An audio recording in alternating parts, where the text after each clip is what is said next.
Welcome to the Salmon Runs YouTube. Enjoy the video.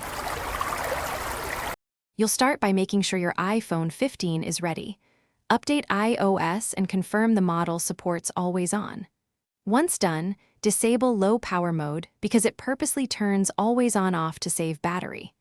Now open Settings, tap Display and Brightness, and locate the always on switch. Toggle it on. You're doing this first because the system must be in full power display mode to enter the low refresh ambient state. So enabling always on here is the essential initial action. Once always on is enabled, you'll customize what displays when the screen is ambient. You can choose to show your wallpaper, notification previews, or both.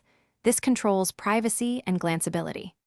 Next, edit lock screen widgets and notification previews so the most important info is visible without unlocking.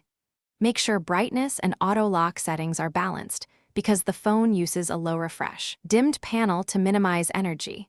So tweak visuals until notifications are readable, but battery impact stays. Finish by restarting the iPhone to apply display changes and confirm always on appears on the lock screen.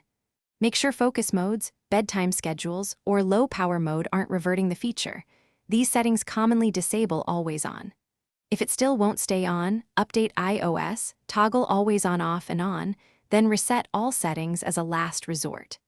Key troubleshooting tip: always check low power mode first. If it's on, always on will be deliberately blocked, so turning that off usually fixes the issue.